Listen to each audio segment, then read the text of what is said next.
Okay. Okay, so hello everyone. My name is Nirel Bernstein. I come from the Hebrew University of Jerusalem in Israel, and I work in the spintronics lab headed by Professor Amir Kapwa.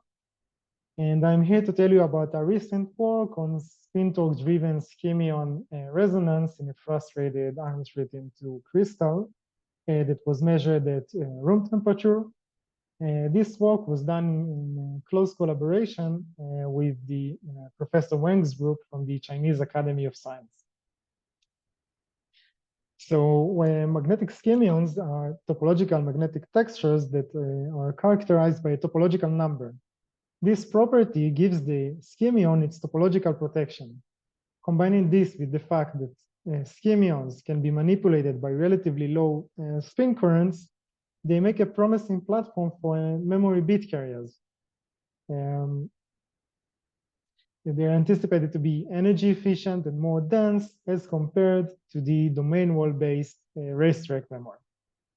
Conventionally, skyrmions are stabilized by non-centrosymmetric chiral texture using a DMI that relies on the spin-orbit coupling, which also stands behind the Gilbert damping. Recently, centrosymmetric frustrated Kagome materials have been shown of being capable of providing the same topological protection using frustration-based anisotropy, even at room temperature. Our study was carried out on a bulk of iron tritium-2 crystal grown by a thin flux method. The iron tritium-2 crystal is a non-collinear frustrated ferromagnet. It consists of an alternating Kagome iron thin layer and a hexagonal thin layer stacked along the C-axis. And on the right panel, we see a measurement of the uniaxial magnetic anisotropy as a function of temperature. And we see that at room temperature, we have a very strong uniaxial magnetic anisotropy that is tilted at 22 degrees between the C-axis and the AB plane, strongly affecting the spin ordering. The iron tritium-2 system was realized as a key material capable of hosting such room temperature skyrmions. And in this paper by Professor Wang's group, skyrmions indeed have been observed in a bulk crystal using Lorentz stem imaging. This was further confirmed by transport measurements where the topological Hall effect was shown.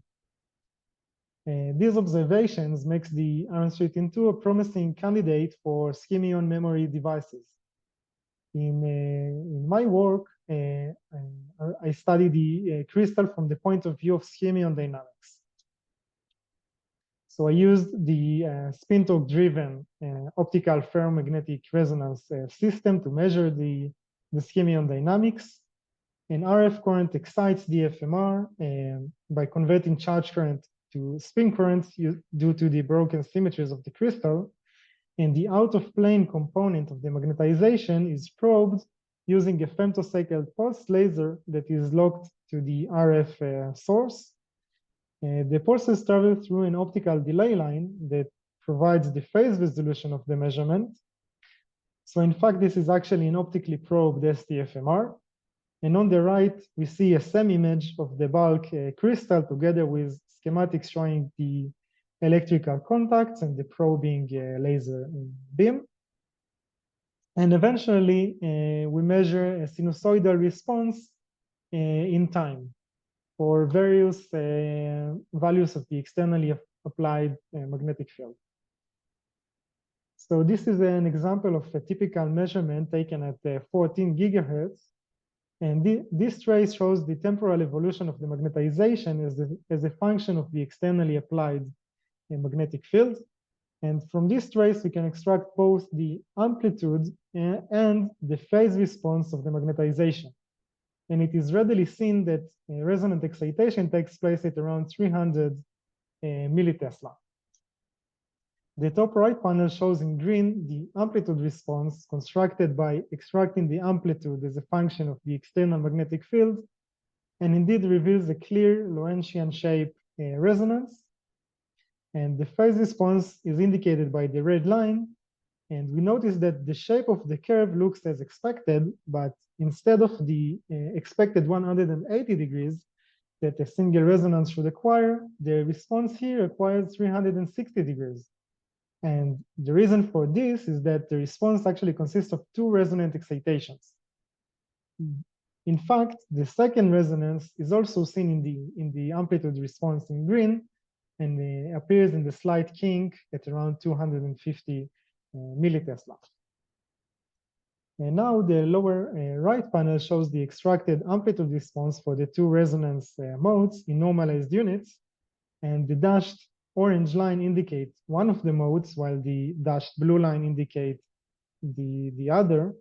And we see that their sum in green fits the measured response very well, indicating that our technique enabled to detect both the phase and amplitude of each Skyrmion resonance mode separately.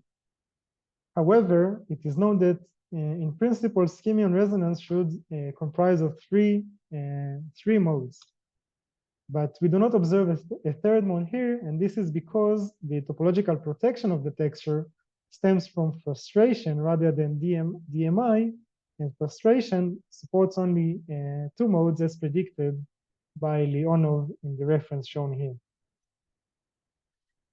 This technique allows us to follow the evolution of each mode separately as we sweep through the RF frequencies.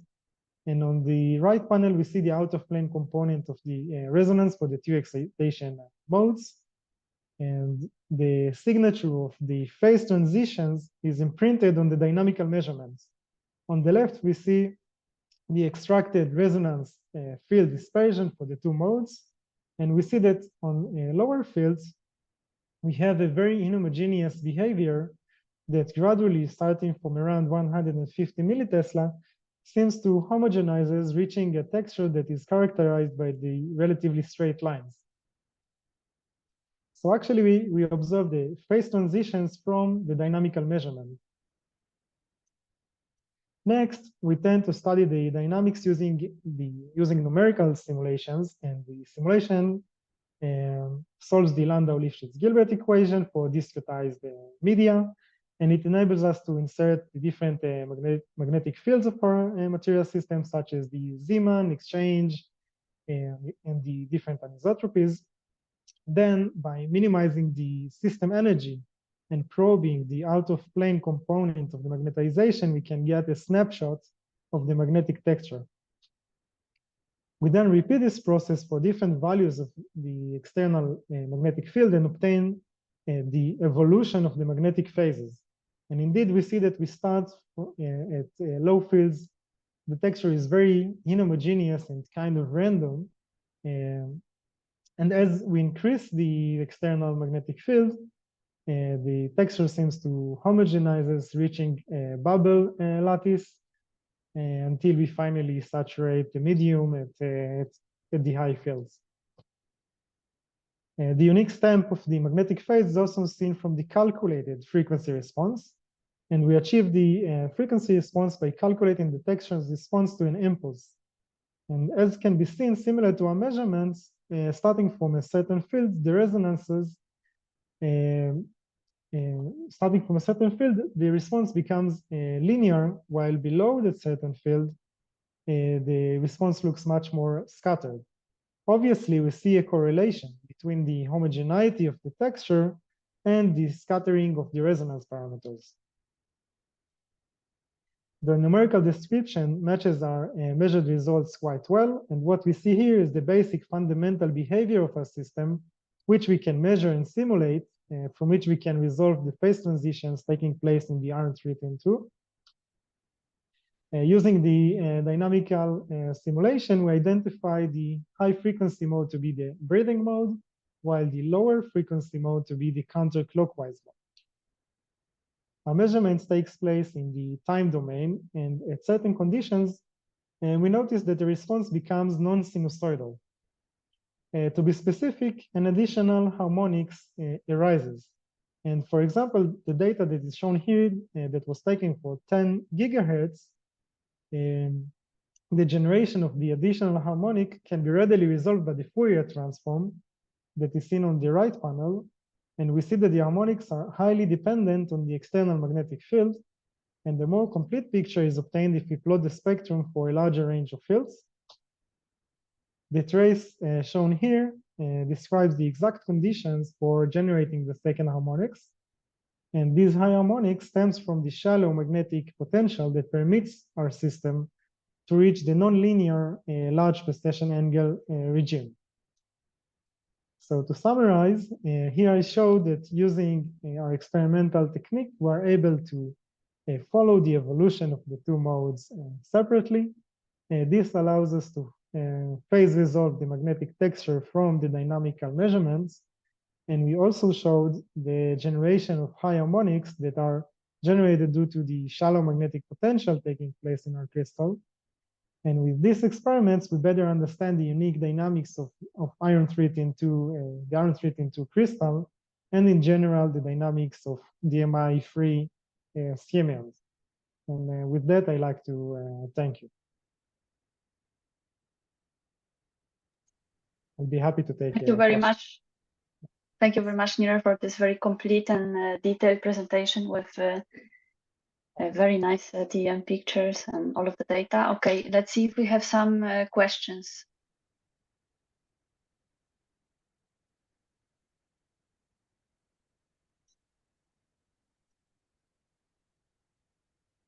Not for the moment, so I will start with my question.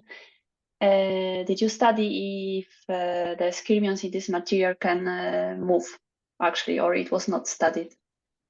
Okay, so I studied the resonance response, and their movement is already studied using Lorentz stem imaging by our colleagues in China. Yeah, they published a paper about it. Yeah. Okay.